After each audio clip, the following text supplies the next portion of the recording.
अस्सलामुअलैकुम एवरीवन, मेरा नाम है यासिर और आप देख रहे हैं पेंटास्टिक वैली।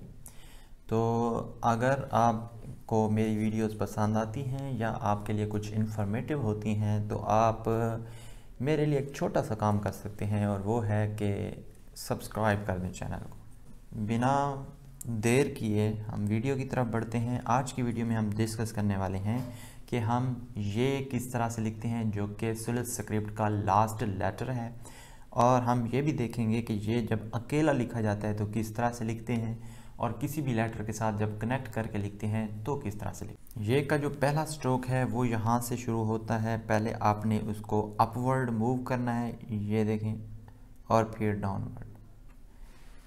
ये हल्का सा स्ट्रोक बनाना है। और अब इसको आपने तकरीबन, अगर हम ये देखें कि अगर हम इसकी डायमेंशंस देखें तो यहाँ से आप 2 नुकात नीचे तक और 2 नुकात आगे तक इस स्ट्रोक को लाएंगे। किस तरह से, हम अभी यहाँ पे 2 नुकात लगा देते हैं तो आपका स्ट्रोक तकरीबन यहाँ तक आना चाहिए, क्योंकि 2 स्ट्रोक आगे तक यहाँ तक बन रहे होंगे।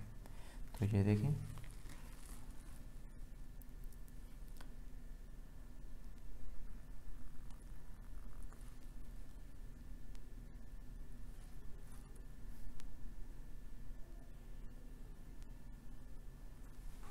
आगे जो नेक्स्ट स्ट्रोक है वो है कुछ यूँ, यहाँ से कर्व बनाते हुए आपने आगे की तरफ लेके जाना है। अब एक बात याद रखें कि आपने इस लाइन को बिल्कुल क्रॉस नहीं करना। अगर हम यहाँ पे एक लाइन लगा दें तो हमारा स्ट्रोक, ये वाला स्ट्रोक, इस लाइन को क्रॉस नहीं करना चाहिए। ये देखें अभी,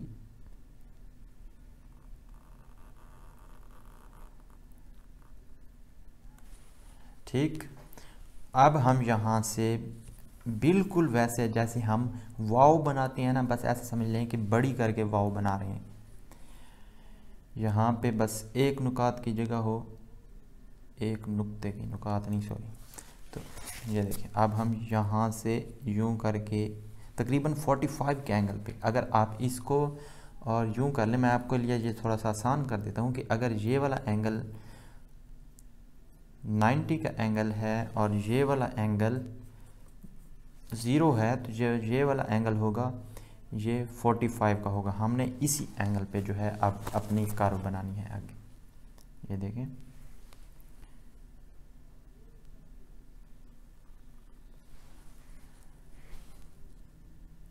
ये बिल्कुल वैसे ही है जैसे हम वाव की बनाते हैं।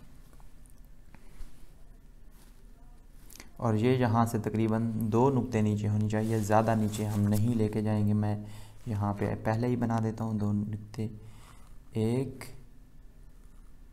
2, तकरीबन यहाँ तक, इसे ज़्यादा नीचे ना हो। सो हमें ये थोड़ी सी आगे स्ट्रेट करनी पड़ेगी।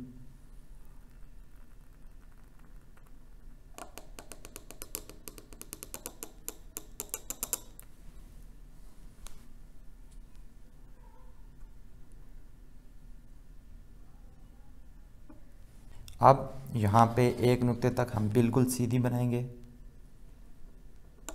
और अब हम इसको अपवर्ड मूव करना शुरू कर देंगे।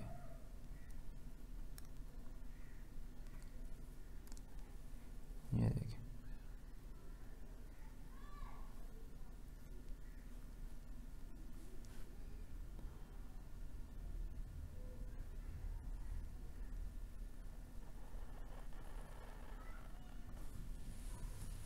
ठीक हो गया। अब क्योंकि मैंने आपको समझाने के लिए इसको काफ़ी स्ट्रोक्स में बनाया है तो इसलिए ये जो कर्व है ये थोड़ी सी टेढ़ी मेढ़ी बन गई, लेकिन आप इसको सीधा भी कर सकते हैं। ये देखिए, बाद में किसी भी चीज़ में करेक्शंस की जा सकती हैं।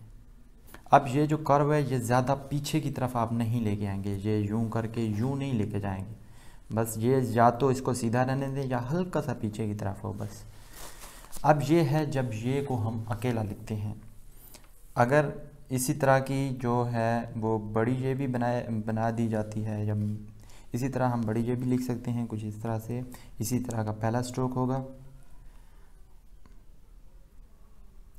यूं दूसरा स्ट्रोक जैसे हमने मीम के अंदर ये आते हुए फिर आगे लेके गया, इसी तरह से।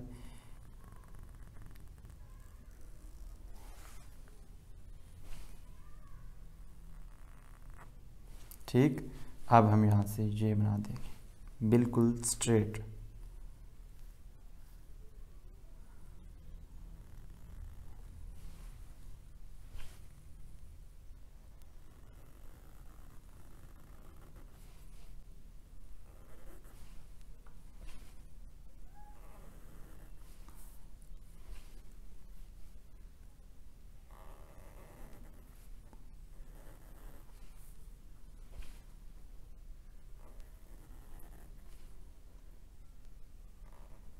अब इसकी लेंथ भी डिपेंड करती है कि आप जैसे बनाना चाहें।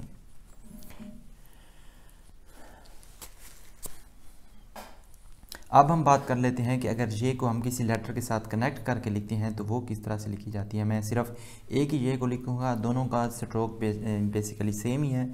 जैसे हम लिखते हैं रब्बी, तो बे छोटी ये बी जब लिखते हैं तो ये देखें,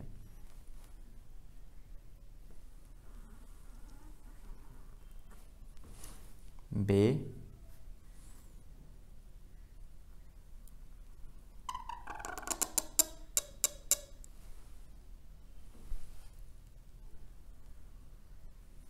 यहाँ पे अब हम इसको यूं कर्व नहीं करेंगे, अब हम इसको पीछे की तरफ कर्व करेंगे, ये इस तरह से।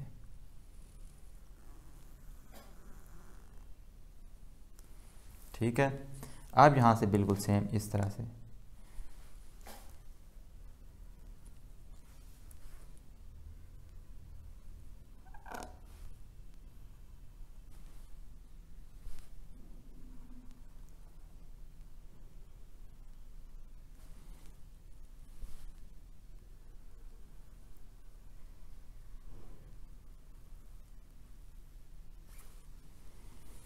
ये देखिए, आई थिंक ये इतना मुश्किल लेटर नहीं है, लेकिन अगर आप सही से लिख, अब ये देखें यहाँ पे जो कर्व है ये इससे ज़्यादा बेटर बनी है। क्यों? क्योंकि इसमें मैंने ये वाली कर्व में भी ज़्यादा जो है झटके नहीं दिए। झटके का मतलब ये है कि मैंने बिल्कुल सिंपल सीधी सीधी कर्व कर दी। यहाँ पे मैंने काफ़ी दफ़ा रुका और इसलिए वो थोड़ी सी गड़बड़ हुई थी। बट दैट्स इट, आप प्रैक्टिस करते रहें, कोई गड़बड़ नहीं।